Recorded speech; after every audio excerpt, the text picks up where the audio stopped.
Welcome to the Ideal Spaces Working Group podcast.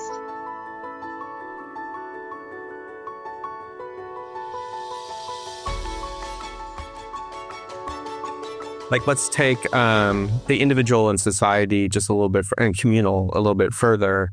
I think a great topic is congestion pricing, the kind of paradoxes of congestion pricing, where you're asking people, okay, you've had rights to the road for generations, and now we're going to change those rights, and we're going to see, and we're doing it, we think, as a society for good reasons, but obviously the tension between the individual and the communal really plays out. So obviously London went through this, Stockholm went through this, New York is now in infancy, and my understanding is that in the London example, it's proved more popular over time. Like, people came to accept it when they were very resistant. In New York, so you look at what the goal of the communal is. The goal of the communal is, okay, we've got terrible gridlock, we've got terrible pollution, we have accidents and pedestrian deaths especially, right? And people can't go to where they need to get because they're stuck in traffic. So let's do something.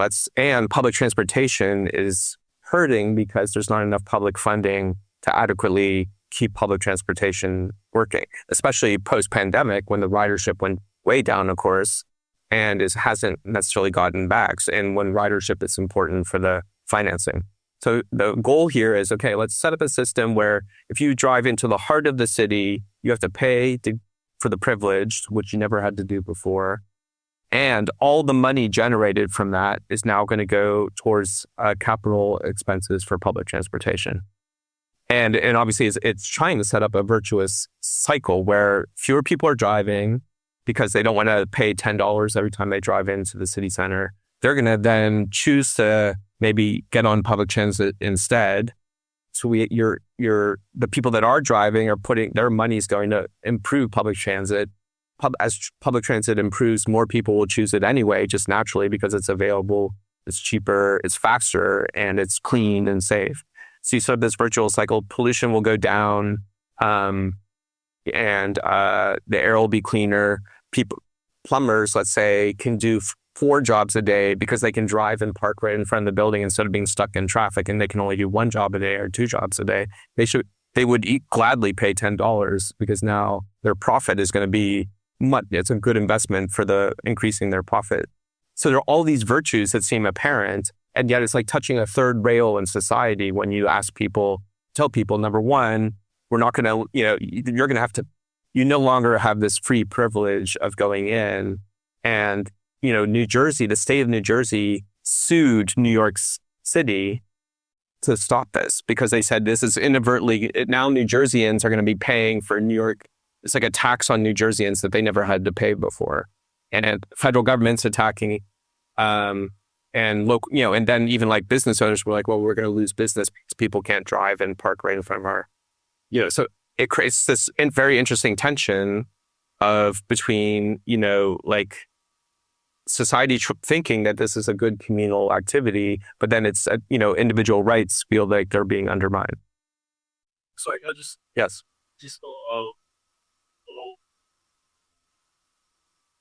Certainly, there is evidence that it's working in terms of health. That there's that people are having healthier lifestyles because of less pollution now in London. But the interesting thing, though, is the public transport hasn't particularly been. The fares keep going up. The trains. If you use the trains regularly to get into work, they're overcrowded. They are very, very packed. Is it the case the same where the money raised by the congestion pricing is going for public transit? Yeah, well, this is the thing that you don't, if they're not going to allow, you hear some complaints where people say, well, if they're not going to allow me to drive in, then you got to improve the public transport, and it's not being improved because it's expensive, it's crowded, and it breaks down a lot. If you get a train into London for work in the morning, it's not uncommon for, a track signal not to be working. And then there's a whole load of delays. So you think, and so therefore, you got one side working, it seems, with the congestion and getting pollution down, but the other side of the public transport,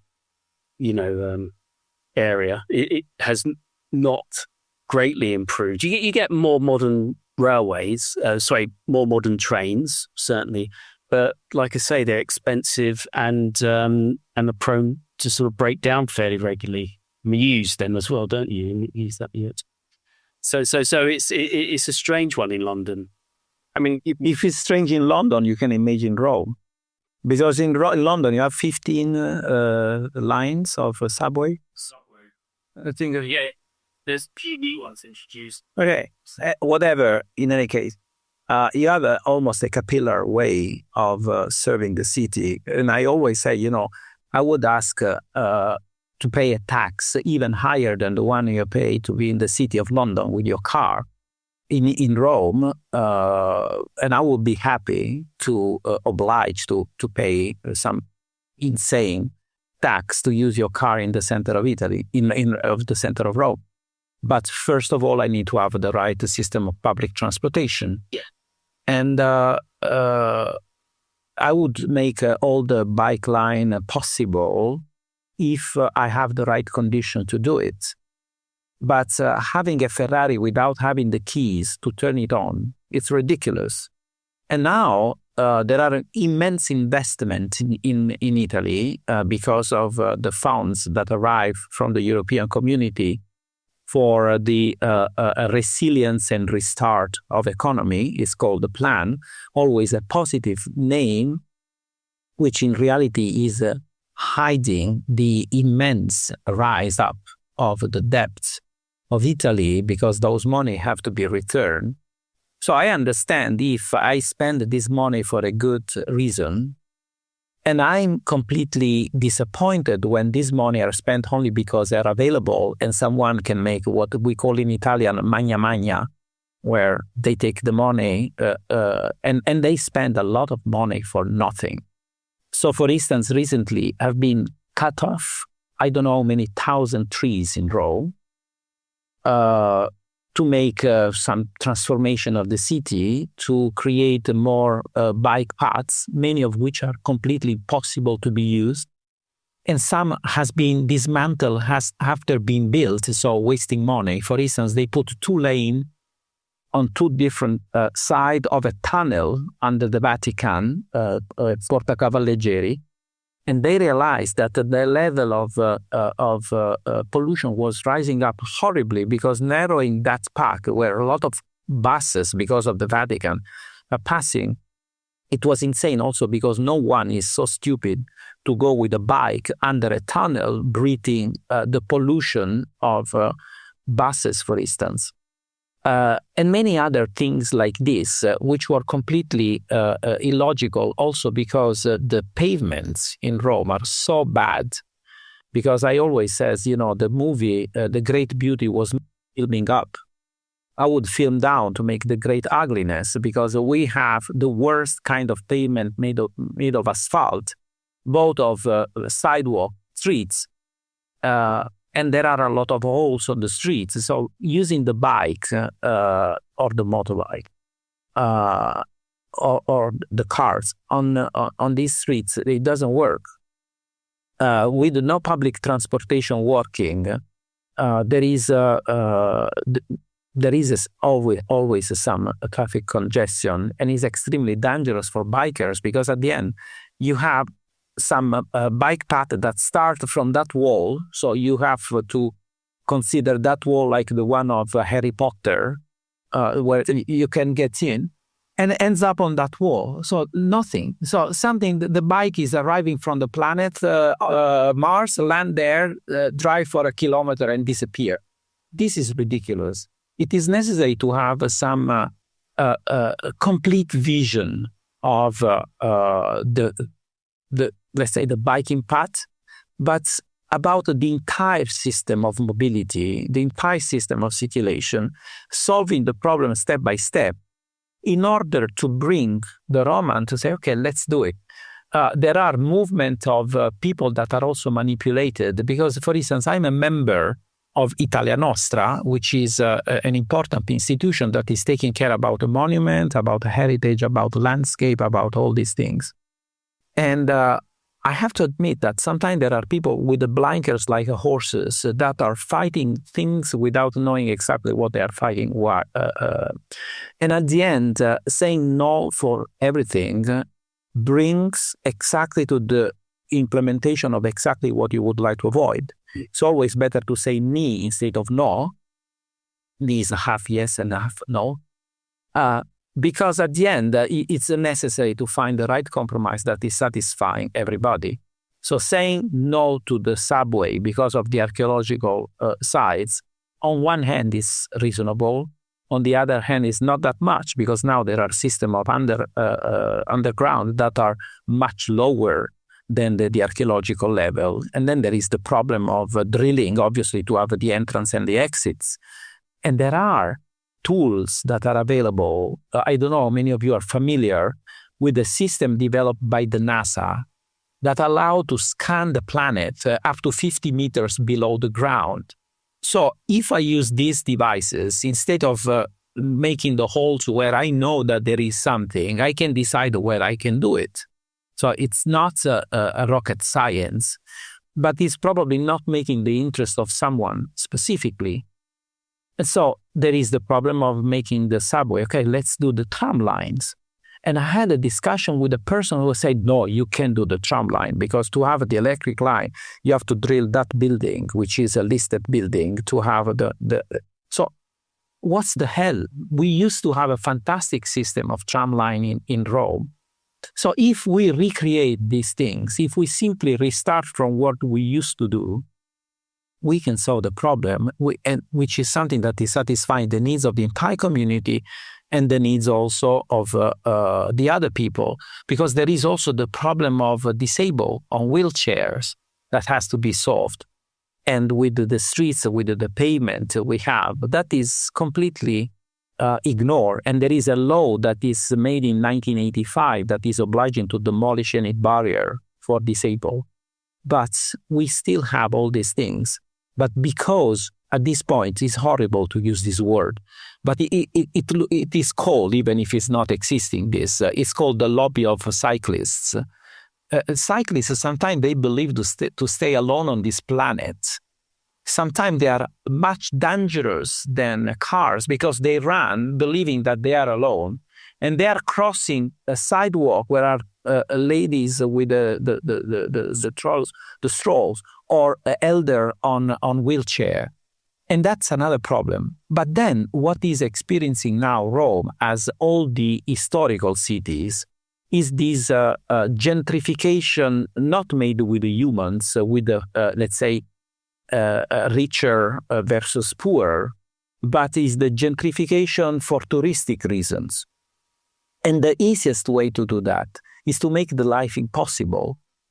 So in Italy, I don't know abroad, but in Italy, when you build a building, or even if you transform the use of a building, you have to respond to a minimum standard of urban facilities, urban infrastructure. So we pay taxes for cost of construction according to the cost of construction, and taxes to create urban standards, among which there are the parkings. Recently, I don't know the precise number, but I can make some estimation of more than 30% of parking is lost. It's lost first. They started because of COVID to allow restaurants and bars to build the dehors outside, which was a temporary rule to allow these people to have their seats outside, to have a more healthy condition. All these things have been roofed, have been closed, and for a while, nobody paid any tax for having these things. Recently, to rise up money because of the financial condition, they allow to regularize these things. And so parking are lost for that.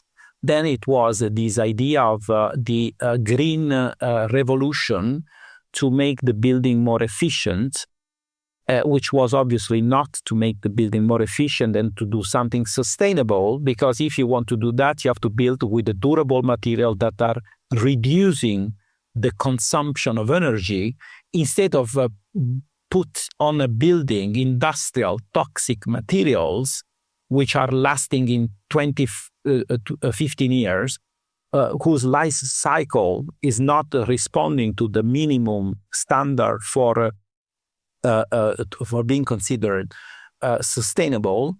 Among these things, they offer out the creation of on public land of the charger for electric cars, and it's forbidden to park if you don't have an electric car there.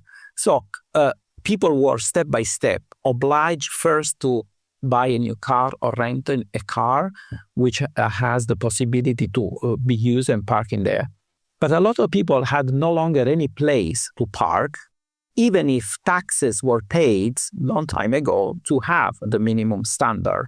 And this is a good way to say people in the center, because these things are happening in the more profitable place for making touristic speculation, to make the life impossible first for the elder, because when you start changing the policy of the rental policy and there are no longer grocery shop and they can survive and they don't have a car, and they can, even if they have a car, they don't know where to park the car, they are forced to escape to the suburbia. So this is something that is presented as a super sustainable way of making the sustainable mobility and a clean cities, but in reality is a trick to allow the market to sell Italy to whoever wants to invest and make the life of citizens impossible, which are then getting mad with the tourists, because sometimes you can see tourists go home. Never read in my life phrases like this. But people are really upset because of what is happening. And this is made by those that are present themselves as a super liberal persons that wants to do something for the city.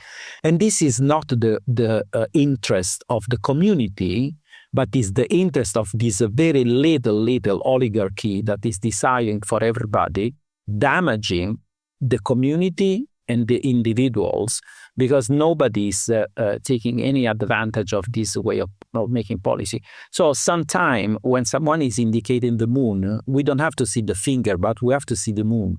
We always need to go beyond the phrases that are made with this greenwashing or claim technique to convince people about good things, because the side effect of these things are going to be discovered in a few years. Yeah.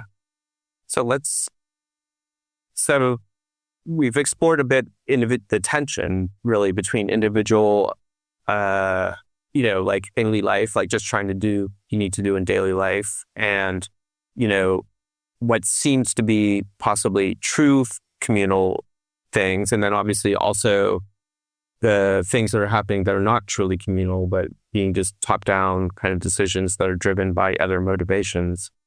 I think it'd be interesting, like Nahi just shared with us her experience during COVID of finding community in a kind of tough condition, and really that being a super important thing that continues to this day. I described my experience of seeing how important it is when say the beauty of a spring day or a fall day, that people have this great desire to, like in my general urban place, the desire to be out in a communal environment. And it's almost like a celebration of humanity. I think it'd be great if we could go around and say, okay, Dennis left and he was worried about us being too pessimistic. So I'm so in the spirit of his presence to say, let's think about sharing like moments where we can say, in our daily life now, what are great examples of the spirit of the communal that we can point to, and maybe compile them between ourselves and say, okay, that gives us hope that or maybe not, hope is the wrong word. What can we judge about society today from those anecdotal experiences? Are those pointing to something positive instead of the autonomous individual who has the wrong attitude, who's functioning, and so forth. I promise that tomorrow I'm going to talk about something super positive. It's really the subject of what I'm going to talk about tomorrow, because I always like to see the glass half full instead of half empty. And so really, I'm not saying this because of what I said earlier, because it's really what we should do. We can do, learning from great lessons and understand how to go forward. Yeah, absolutely. Yeah. That's why I'm Nancy today. So tomorrow we have people. Oh, yes, yeah. Well, there's a couple of things. One, which I have some experience of, and another just which I've more read about. Go with the latter, because one theme today has been about digital technology and media, and whether it's sort of having a negative impact on communities. Now, one very obvious form of new digital work is the gig economy, and one area that's become very well known is particularly around things like Uber, transportation gig economy, Uber, Deliveroo, those sorts of types of gig work, which are now global. I mean, it's not just in the West. It's all that type of work has now spread sort of to many, many countries around the world. Well, I suppose something like the gig economy, you might think, well, this is going to atomize workers even more. But what's actually happened is we've seen the creation of new trade unions to bring these workers together, actually coming from within this workforce, where they've sort of unionized themselves. And in fact, Amazon warehouse workers have unionized themselves. Even some high-tech Google workers have staged a walkout to support their more temporary colleagues who get less wages.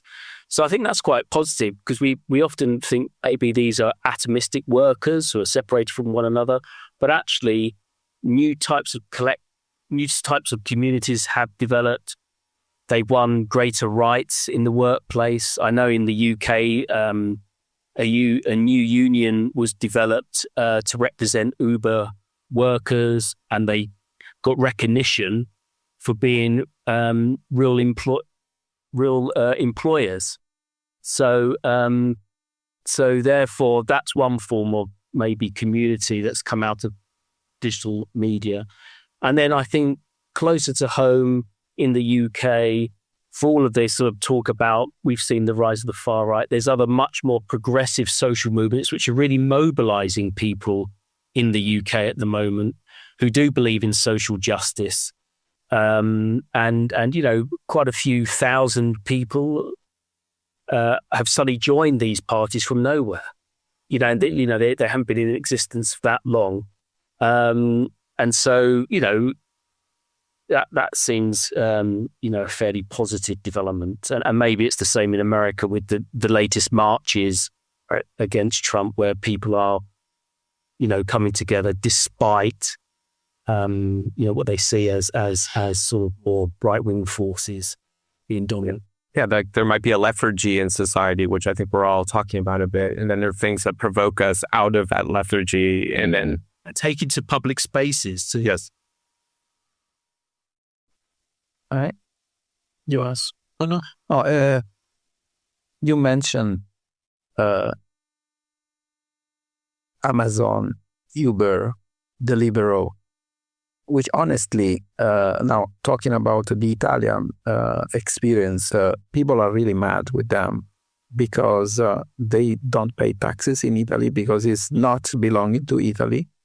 And it's not only damaging that, but it's damaging, for instance, the category of the taxi drivers, because there is some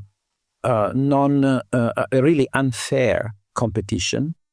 So I always, when I hear the word Uber in Italy, my skin is boiling.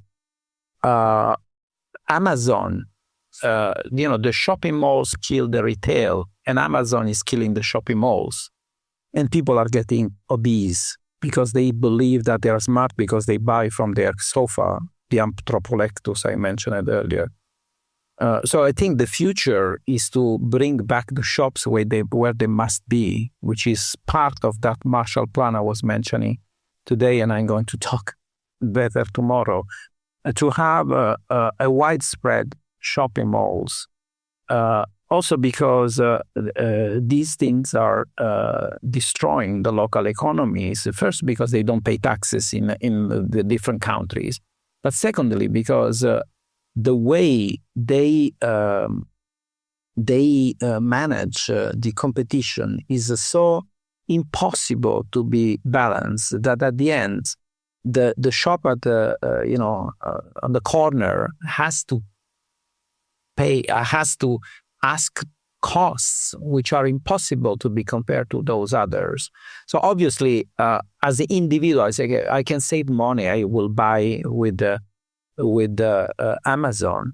Or recently, it has been advertised, because this is something, because now we're talking about these things that we can identify the subject, even if we don't know exactly who's the subject, except for Bezos. But recently, it has been announced as some incredible achievement, the creation of a supermarket completely automatized without any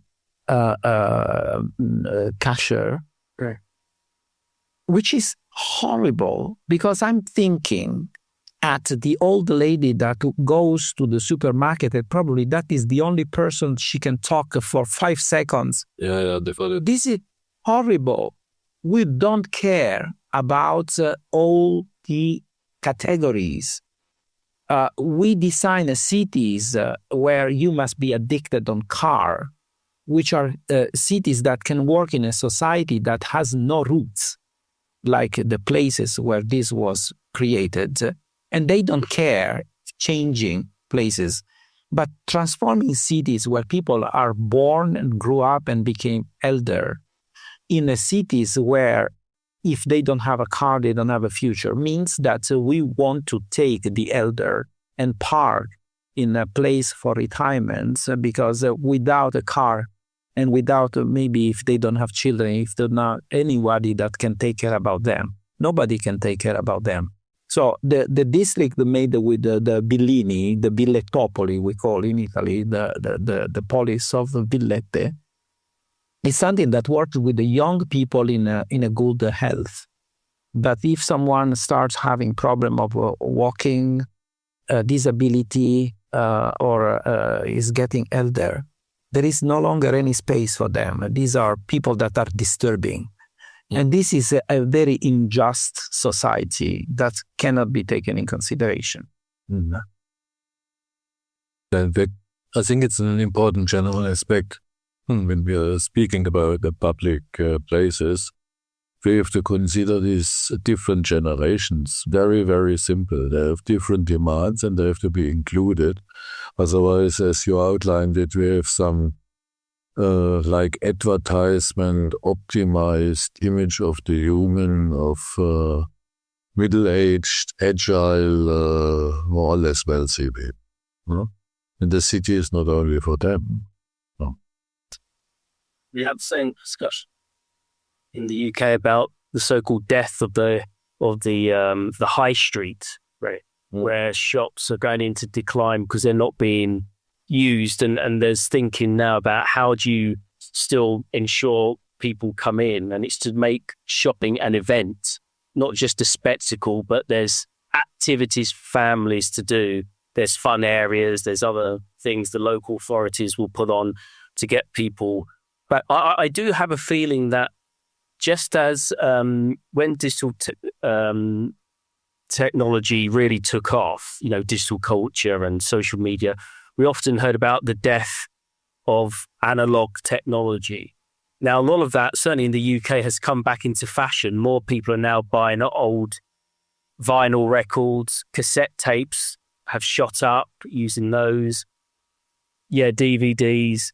CDs and so on. And some people argue, we're in that sort of post-digital age now where analog and digital are starting to work together. So I do wonder whether, people just want to go, they don't want to just maybe stay at home and shop and online, that, they do need that public space to go and walk around and be with others. And often when a shop shuts down, I've noticed strangely on digital media, people start lamenting about, oh, I can't believe it's gone. Oh, I used to love that shop. You think, well, you didn't go to it. That's why it shut down, because people, but nevertheless, people in their memories talk fondly often among each other on social media about maybe a store that shut down that used to be there for years.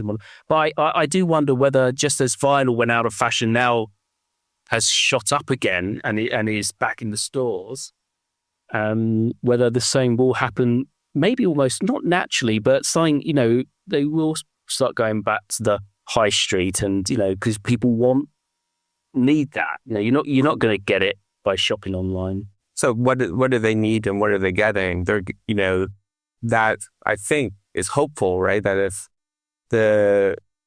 either through nostalgia or just through, deeper reflection, the idea of the high street, what's valuable about it? It's, I'm in a place where other people are. I'm in a place that has usually visual stimulation. I'm in a place where, there's an element of pleasure, right, of doing this. When I say pleasure in this sense, I'm thinking like the High Line in New York created a very interesting condition as a park. What it created was the passeggiata, or something that you can do in other countries. The Via del Corso, there's a Sol closed down in the afternoon and people can stroll. Well, in New York, strolling is called getting hit by a taxi, But if you go to the High Line, you can stroll because you're in the city, you're in city space. The stimulation of the incredible skyline is around you. The stimulation of being near other people is there. The High Line's jammed, actually overly jammed with people, but you're not threatened by the car. So people stroll, which is a very rare experience. You can also do it along the rivers, for example. You can do it on Fifth Avenue when you're like walking along Central Park. No. So, and you can do it in the park. So strolling, so I think people like the high street because there's a sense of human pleasure coming out, even though it's, of course, if it's about shopping, really, it's consumerist. I don't think it's just about shopping. I think it's about But people. the problem, you're not talking about the shopping for tourism, which is consumerism. Yeah. But we are talking about the everyday shops, the bakery, the tobacconist, the wine shop, and whatever, which is what is making cities alive. Because if you have shops, but are just shops where you can find some souvenir for tourists, that is, Venice is plenty of shops, but no one is for Venetians. Right. And they escape to 2 districts now are inhabited by the Venetians. Right. And Rome is step by step becoming like that. I've been a week ago to San Gimignano. Is no longer a city. Pienza is no longer a city. It's a kind of Disney World for tourists, and that's it. This is the mud. And it's necessary at the end, not only thinking about convincing people, because people are already convinced, at least in Italy, people would like to work, to live and shop along a street. What has to be changed is the policy, because at the end, who's so brave to open a shop if she knows that is going to shut down in a while because the competition with the Amazon is impossible. So it's really necessary at a very high political level to do something that is inviting people to invest on this. And this is not the only aspect. Earlier we were talking about the countryside. Who's so brave to invest in countryside, in agriculture, in a country where, because of European community rules and because of globalization, we know that there are restrictions on the production you can have, and at the end, how you can survive as a farmer. Now, there are absolutely absurd rules I don't know how many of you are using Facebook, but probably because I'm talking about these things and my cell phone is listening what I'm talking about, because anything I say, I receive some advertising about that. I'm not kidding. It is incredible. Yeah. There are advertising on Facebook that is an invitation to farmer. We can take your land hectares to install photovoltaic panels, because there are funds that are subsidized by European Community to produce a clean energy. So we are replacing crops with a solar panel, with a wind turbine. And what is the side effect of that? No one is working in the countryside. And then we start crying because of flooding. Flooding is a consequence of a countryside that has been abandoned. And if we simply read history, we know what happened after the collapse of Roman Empire. Because thanks to the Roman Empire, many valleys that were swampy valley were dried, and they were for the first time, they were able to walk in the valley, because the Etruscan, the ancient population, used to walk over the crest of the hill because the valley were dangerous. So the countryside was abandoned. And what happened in the Middle Ages, that part of Tuscany was flooding, and we had the impaludamento of the Val di Chiana. But that was not because of climate change. That was because countryside was not care. When you don't have a farmer that is removing the branches of trees that are falling into the river or into the canal, the water is getting out.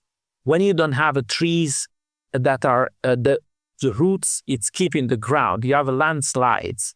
So we are causing the problem, and then we are accusing Mother Nature, but we are responsible for that. But we don't have any policy at the European level that is inviting people to invest in agriculture. And we don't have kids that are interested in working on that, because there is obviously no future. Who is so brave to invest on something that is going to be a failure? No, in this relation, I want to address more general aspects, just as a perspective. No? So far, when discussing about place and citizenship, first of all about place, we had in mind the city. Huh? What if there could be an alternative way of a new kind of civitas living on the countryside, to, at least in parts, to deliberately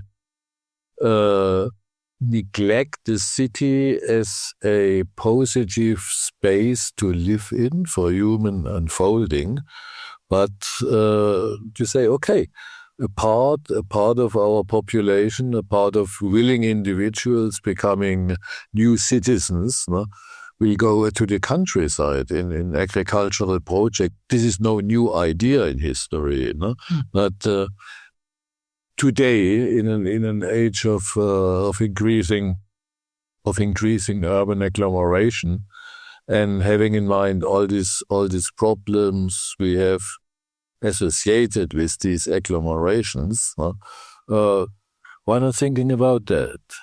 It would be a different model. It is not new, but it is radically different. As a civilized life and life in culture has been associated with the city more or less automatically. Are there alternatives to this vista? But there is one of the greatest painting ever, probably my favorite ever, that I use as a cover sheet of my book, The Sustainable City is Possible, which is the one that is in Palazzo Pubblico in Siena, Ambrogio Lorenzetti, 1334, is the allegory of the good and the bad government. And he's showing, I'm sure because we were talking about Siena earlier, but it's showing the same image. Yep. With a good government. You can see the city that is under construction, people dancing, trade, and etc. The gate of the city is open, and the countryside is safe, is extremely well cultivated. There are people that are walking up and down, and no murder is happening. And then on the other wall, you have the bad government, and you have the city in ruin, murders, the countryside is flooding, is abandoned, there are criminals waiting to attack people. It's really a question of way we are managing. We can't separate the countryside from cities, because city used to depend on the countryside when we were smart enough to understand the importance.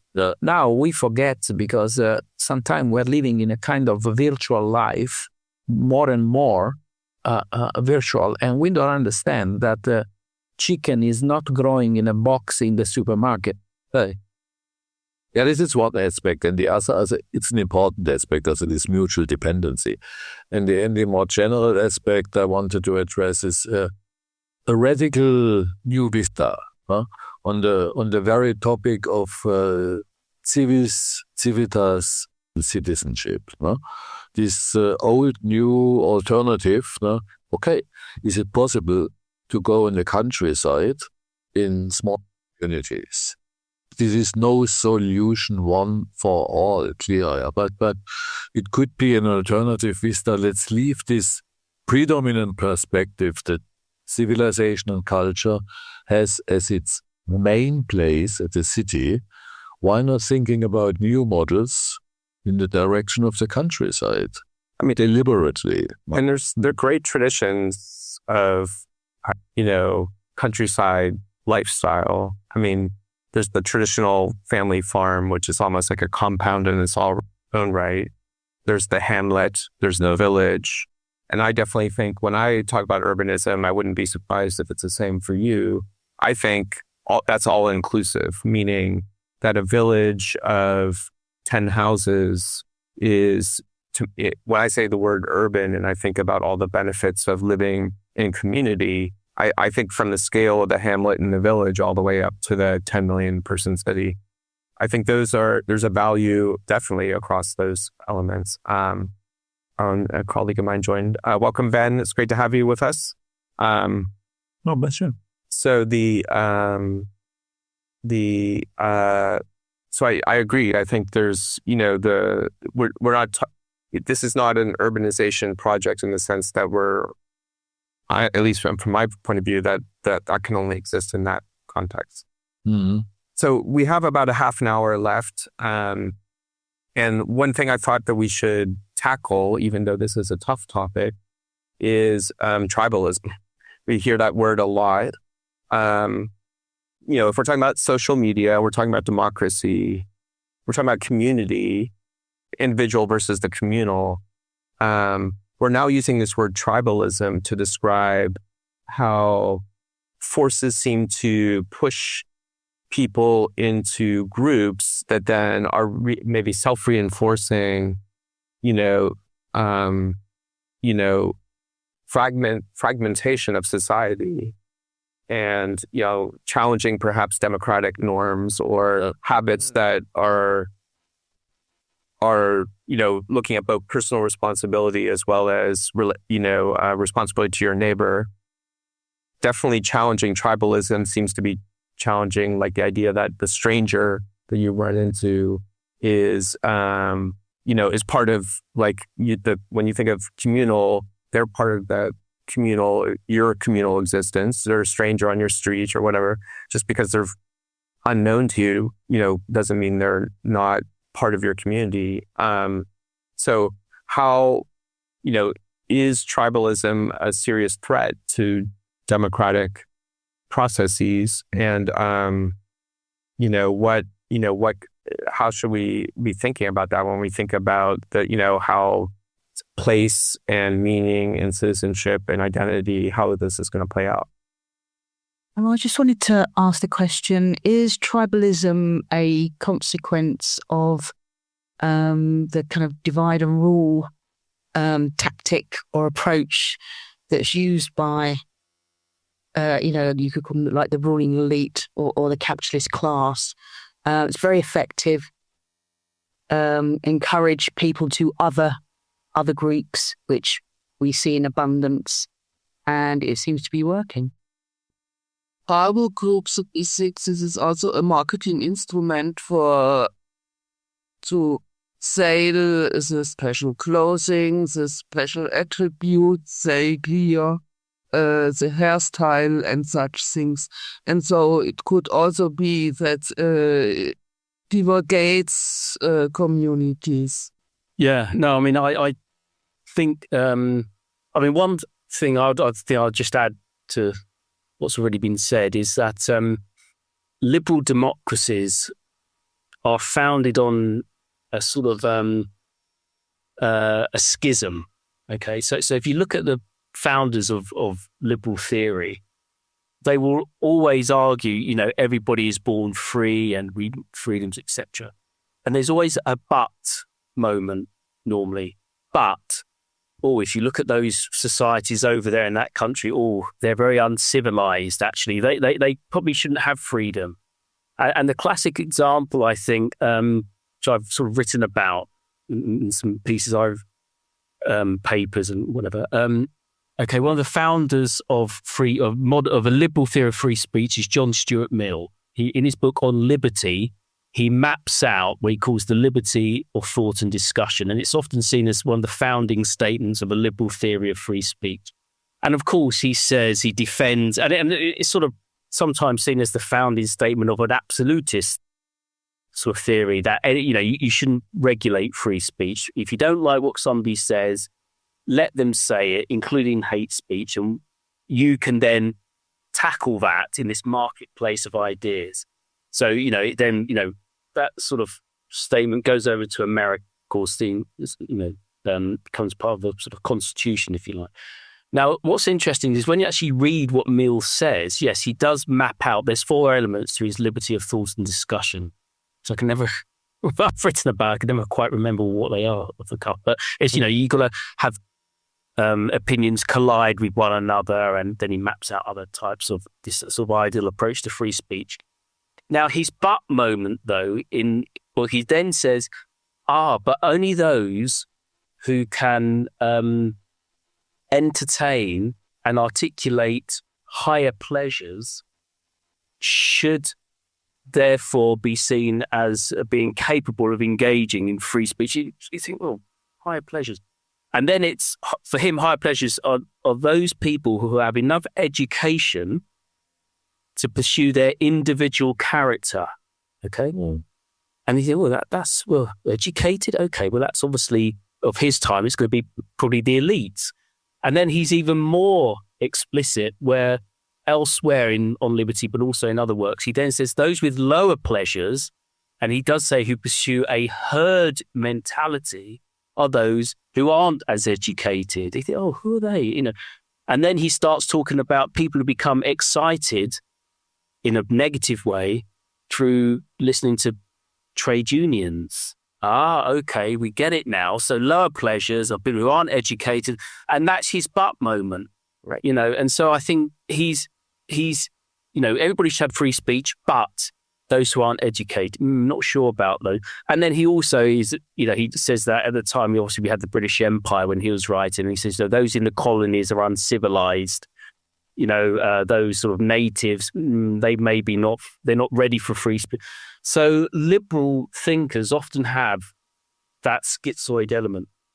And I think what's interesting today, certainly in the UK and in the US, is that division has become much more explicit and almost open and honest.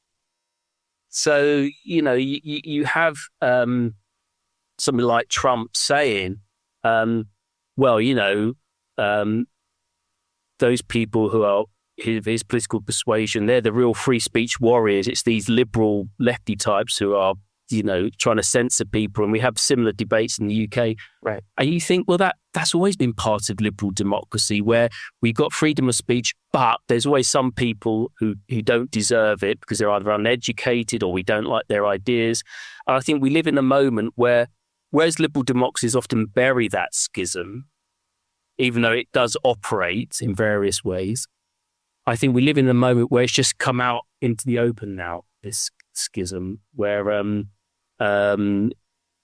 free speech, it's even more explicit amongst some politicians, particularly on the right, that free speech actually should be limited, and it's quite right to limit free speech. And they're openly saying this, whereas I think it's always been part of liberal democracy, but it's been buried a bit beneath, appearances.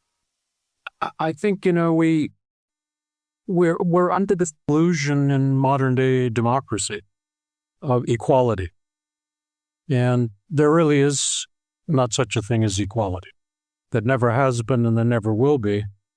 Maybe under direct democracy, like in Greek times, there might have been more equality than before, but still the people that were running it were of a different level than the people that were below them.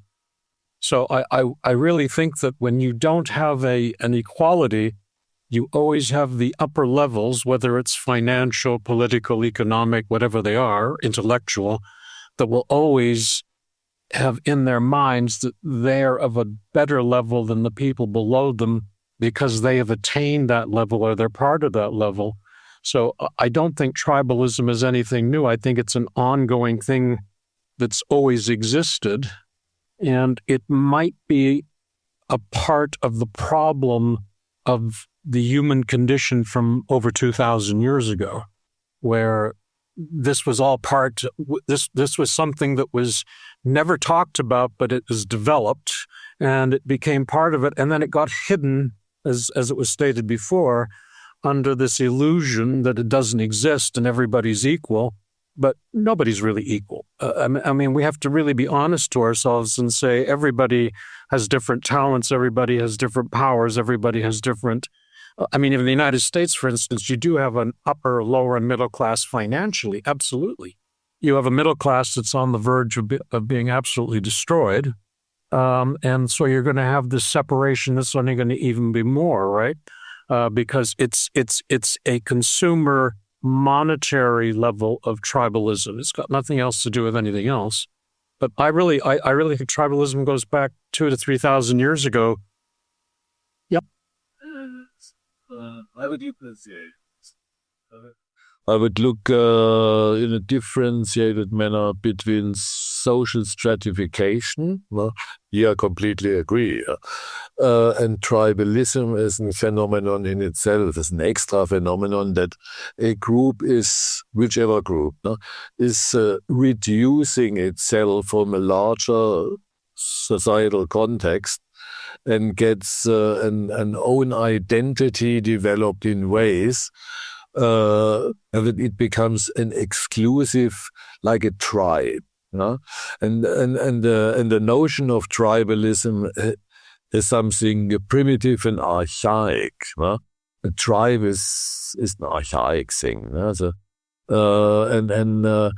It's not cultivated. This is more than just a social stratification. Tribalism, for instance, a rocker gang is tribalism.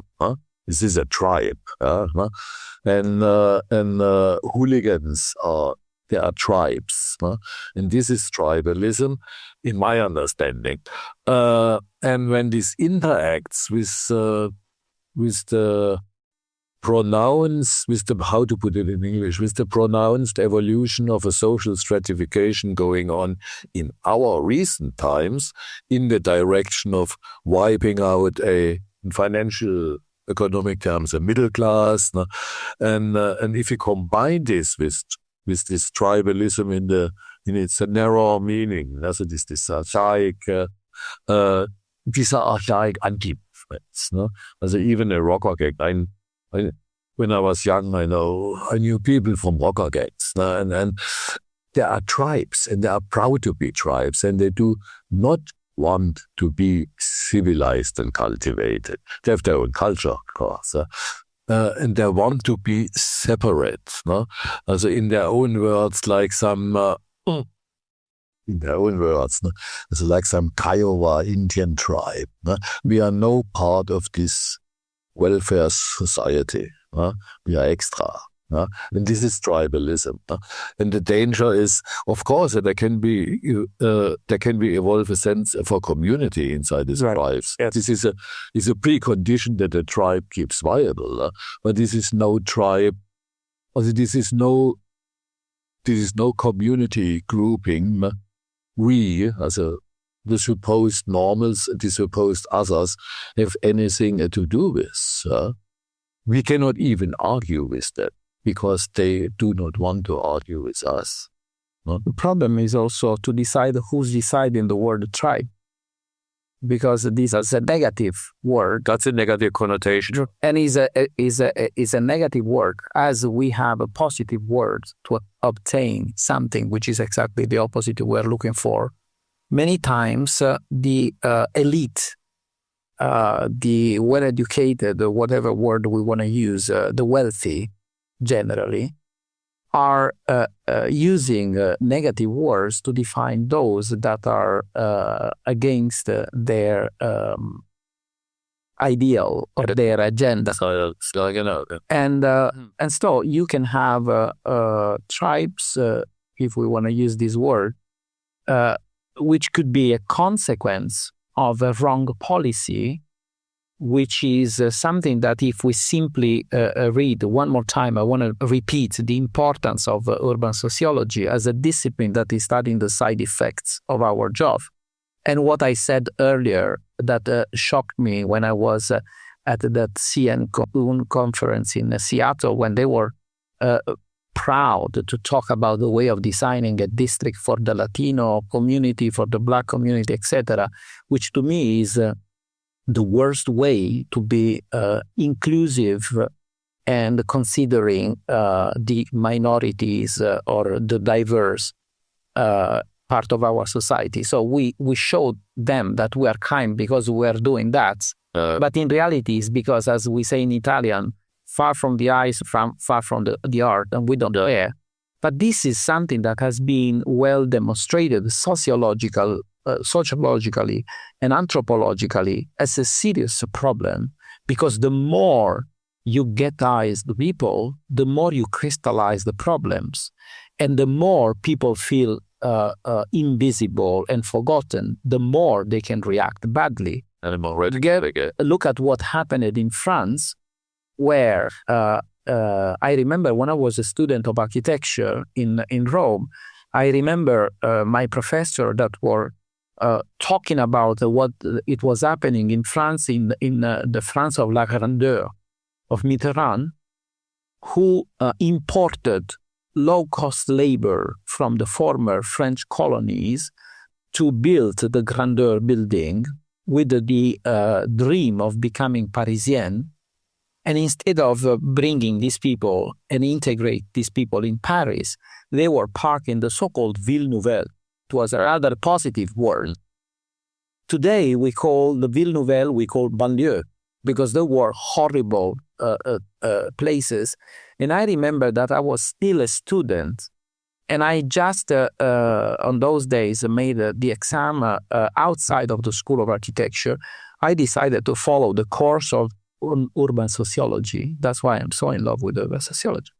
And so I visited Paris with a friend I met yesterday here in Karlsruhe. And I remember we went to visit Cergy-Pontoise, Préfecture, Marne-la-Vallée, and all these Saint-Denis. And I told him, Michael, this is a powder cake.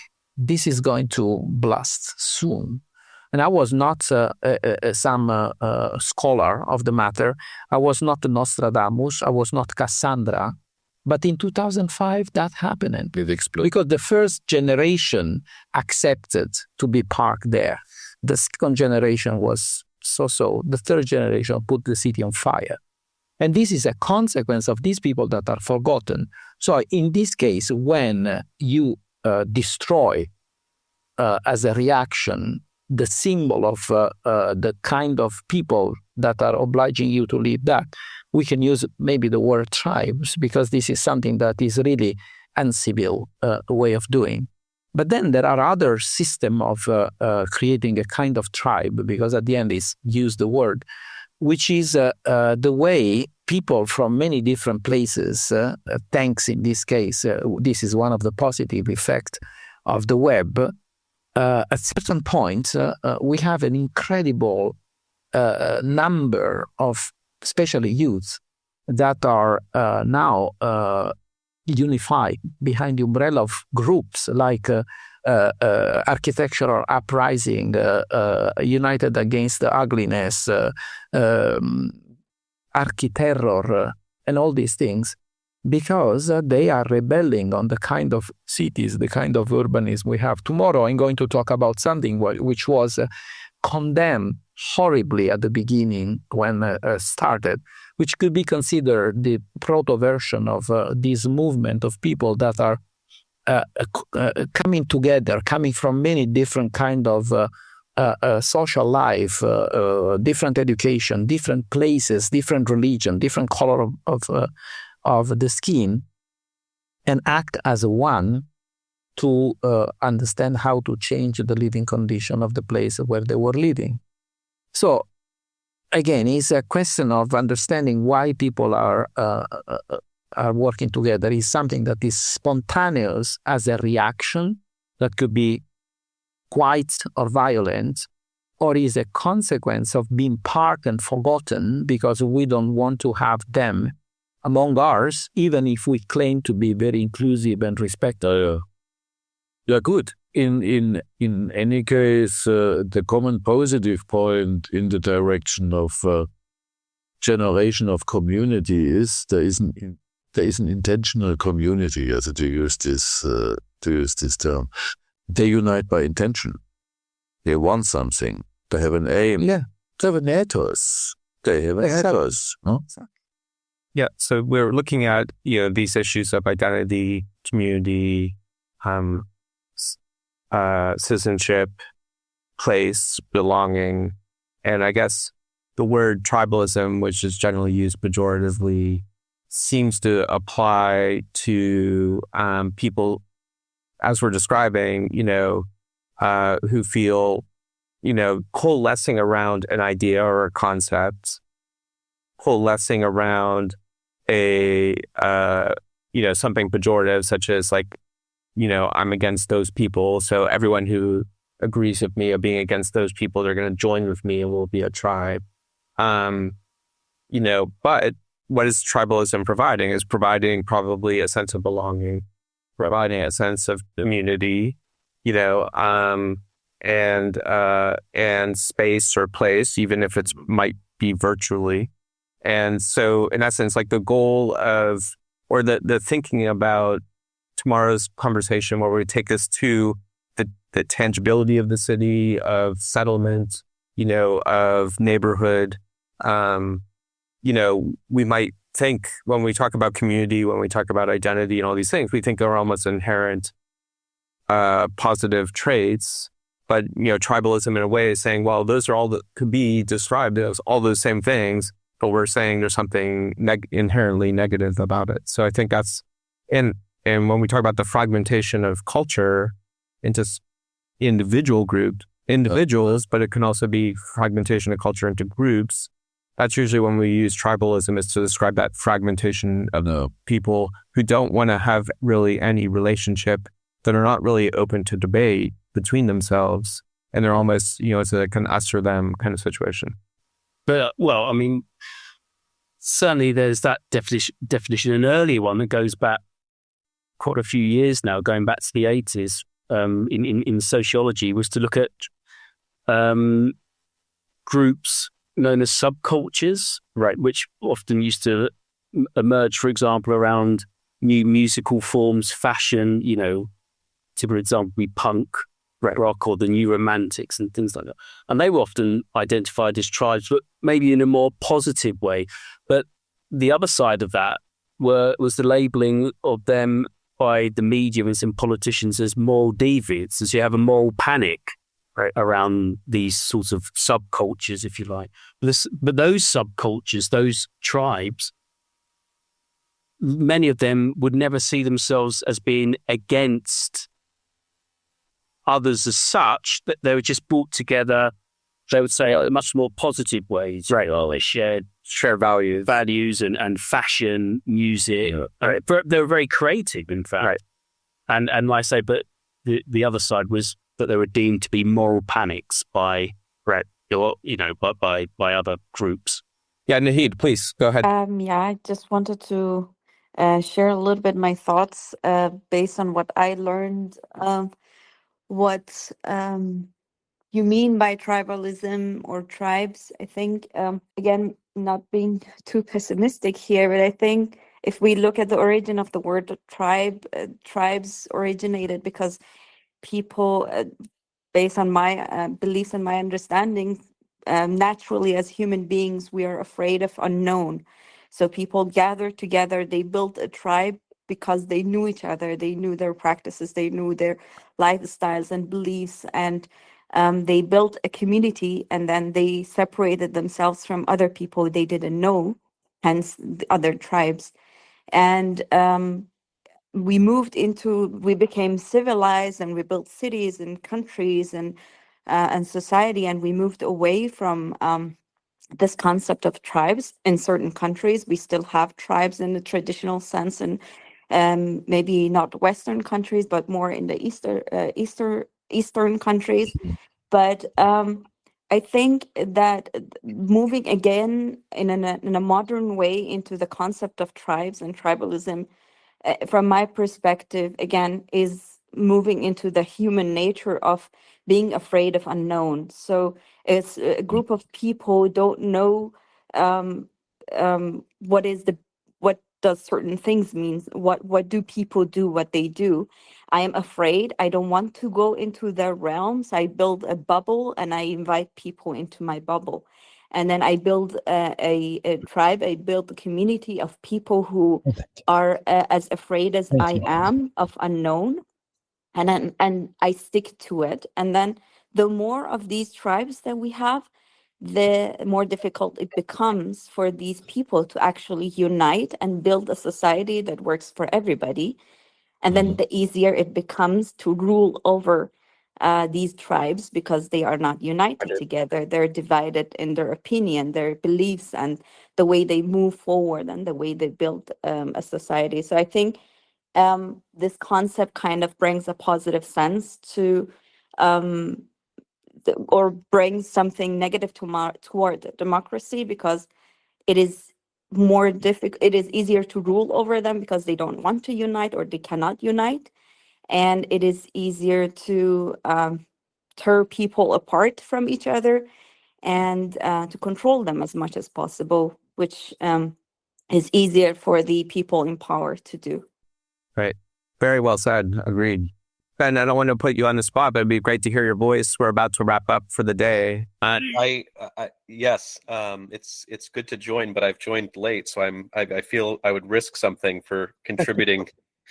I guess, I suppose, just from the little that I've been able to hear as we close out, the thing that's on my mind is that in order for liberal democracy, well, I heard a couple things in the first comments that were shared. There's always a freedom, but maybe not for certain people, and there's also just a obvious inequality in the societies we live in. And both of those are provocative statements, but I think if we are to, I don't know, I guess I'm thinking about tribalism, and I'm thinking the antidote to it has to be some sense of a common understanding of certain endowments, that we're not free, or we're not free or equal because of what we have, but because of what nature has bestowed. We're free in our, or we're equal in something aside from just in our abilities or our possession. We're free because we're something we're equal because we're something. We're something by nature, and I think, I don't know. I think one of the things that's fractured in liberal democracies is a common understanding of what we are by nature, and so we have to, we're trying to fight for what endowments we have, if any, in common with those others in society, and there's a great disagreement about who we are as people and what the prospects of living together are. So anyway, that's just some of the thoughts I've had. I don't think there's really a common, I don't know. I think about what would cohere tribes together, and it would be some kind of common acknowledgement of nature, and what nature has endowed us with as human persons. And that's just not agreed upon, like what those endowments might be. And so, I think tribes are, I think what was just shared by Nahid, like there is a lot of fear or unknown in what others might think. Yeah, and this is all again leading into tomorrow's conversation, these questions, and we're like provoking these things and probing them so that as we jump into deeper things tomorrow, we can like weave that in all these acknowledgments with all the different perspectives. I think if we are thinking about other structures in new quarters, in renovated old quarters, perhaps we should also think about standing old houses, lost places, and to renovate it in a very simple way for other groups of communities, for example. Not all top down. Right. Yeah. Yes.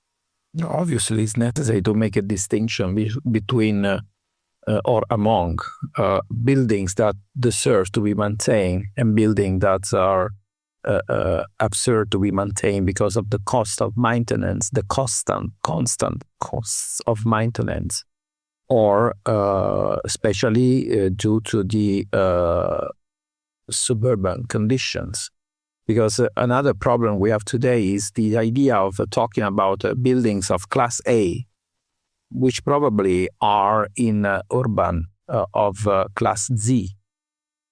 What's the hell of having a super efficient building in the middle of nowhere where the urban structure is polluting more than the building itself? So we need to always go beyond and try to understand where is the tweak, who has interest in promoting something instead of something else. And then obviously wasting money to replace buildings that deserve to be maintained, it's a pity. Buildings that are performing well in terms of consumption of energy, it's ridiculous. But buildings that are costly, we maintain, that's... One short remark, total different angle. Huh? What you said about the nature, I think it's an important general point. Relating also to the equality of human beings. It's a modern thought from the Enlightenment onwards that the human being has human rights, every human being, and is by that equal to any other human being. No? This is a theoretical construction. No? This is a legal demand, so to say. No? The other aspect is there's a long tradition, in particular in the Western cultural sphere, about the so-called natural laws. No? So by laws of nature, this refers to some image of a cosmos existing. Absolutely. We are part of the cosmos, no? And from that we are all equal. And now the interesting point comes also in the direction for the discussion tomorrow, no? As regards inequality. Now, no, we might be all part of this cosmos and we might all have the same human rights, but we are different in our abilities, in our talents, and so on and so on. And the point is, the cosmological point and the point of community, how to bring together diversity in a non-suppressive way. No? So if you are different than I am, how we could collaborate and how we can enter into a dialogue, no? What we can do in common because we are different. What can we achieve in common because we are different? we can unite. We can unite our capabilities towards a goal. No? And let's collaborate in this direction. No? And when this idea of this natural law, this has been lost in the Romanticist era, when the overwhelming power of the individual being has been pronounced. And this has been lost. And when we are living today in these so-called consumer democracies, it's more or less isolated individuals, then we need a reshift. We shall look at the themes to be tackled tomorrow, a reshift in the direction of this cosmic thinking, and in this human law. Well, thank goodness we are different. Yeah. If if we were all the same, we were robots. But clear. And this is something that is completely misunderstood in the way fashion is presenting.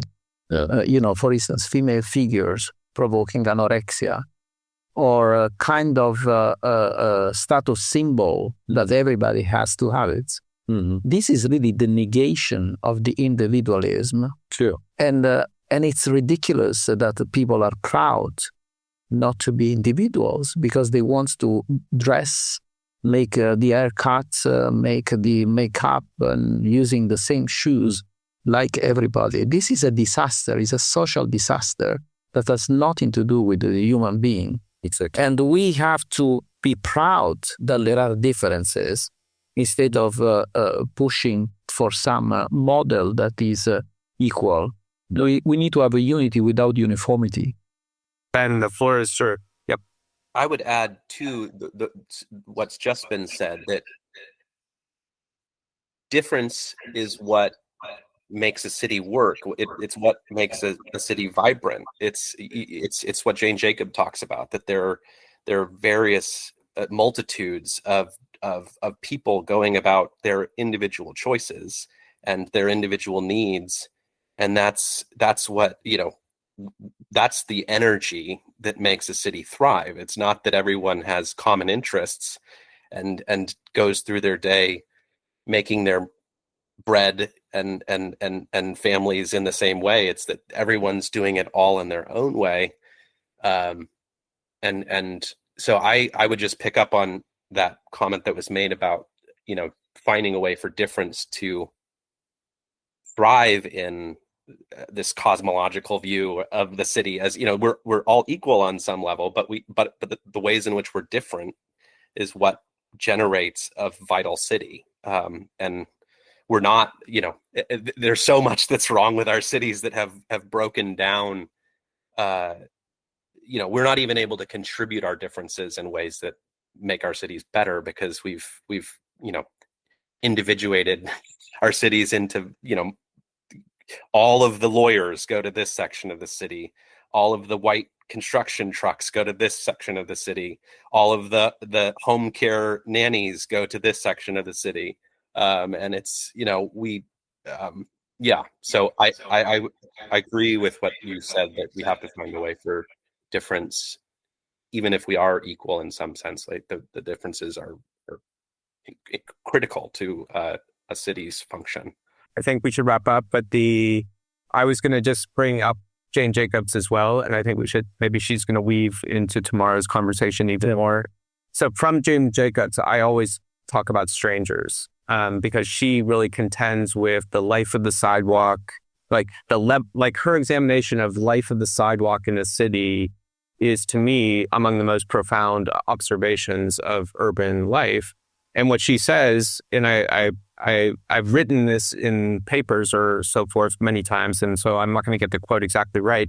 She says, listen, a great sidewalk, a great street lets total strangers be in the same space with the right level of comfort and trust in each other that lets that operate, right? Lets two strangers have no relationship whatsoever. They can be in the same space at the same time, and they can be there, with no problem. And she says, if you take the sum of that over and over, day after day, week after week, and she says, the vast majority of that being fortuitous, not all of it. Obviously, there's crime. Somebody can be mugged, somebody can be attacked, and so forth. But if the vast majority of that is happening without incident, and you could even say fortuitous, that's where public trust can be built. Like public trust is generated by the sense that I've lived in, say, a city like New York for almost 25 years, and I agree with Ben, the energy living in that city comes from the fact that, I'm always surrounded by strangers, right? For the most part, besides the few people that live in my building, I see, and so forth. So like walking to the grocery store for me as a New Yorker and being in the grocery store and coming back to my apartment, I probably passed about 200 people I've never met, maybe more, in that one journey, one afternoon going to a grocery store on foot. And that's very different that if I get come out of my garage, get in my car, drive to the grocery store.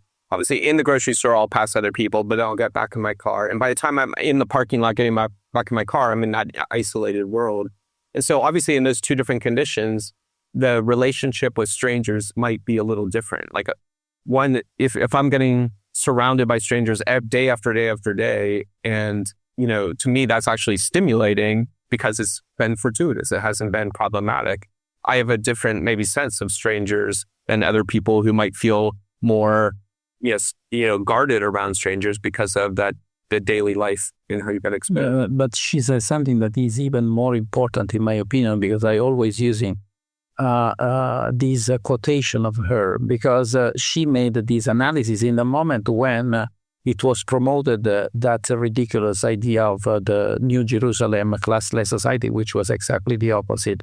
And it was promoted the zoning with the separation of function, talking about a modern city much more secure than the old one. She, that was not an architect, she was not brainwashed in the School of Architecture, made an honest analysis of an historical part of the city and the modern one. And she got to the point that the old one that was presented as insecure, that was much more secure than the other one. And the great difference walking on the sidewalk was the presence of the eyes on the city. She was talking about the importance of retail along the street, because that was making some spontaneous surveillance that was making the city more secure than a soldier with the guns, which are maybe scaring people, and no one is interested in walking in street like that. So I think she should definitely, we should be happy and free to bring her thinking, because it's empirical and observational and deduction, which is, I think, still to this day among the most important contributions to urban thinking we can have. So tomorrow we're going to start again. Sorry to those from different time zones. We're going to start at noon Central European time, 6 a.m. say East Coast time. And we're going to be going, so Ettore is going to kick us off tomorrow, talking about community, democracy, space, and urban form. We're going to go from 12 noon local time to 12:30 or 2:30 again, take a break, and then have another 2 hours. And then we're going to finish with an open-ended conversation. And that's really going to be wide open, where we can go from here, what we might introduce into papers that can be submitted to Urban Edios after this. So definitely, no matter what time, you can join us tomorrow. If you can be here towards the end, definitely for that open-ended conversation, that'll be fantastic. And thank you, Nahid. Thank you, Ben. And we'll hopefully see you all tomorrow. It's been a really stimulating day. And hopefully we've excited you enough, Ben, with the short time you've been with us to rejoin us again tomorrow. Okay. All right. Thank you, everyone. Thanks for a great. Thank you very much. Thank you.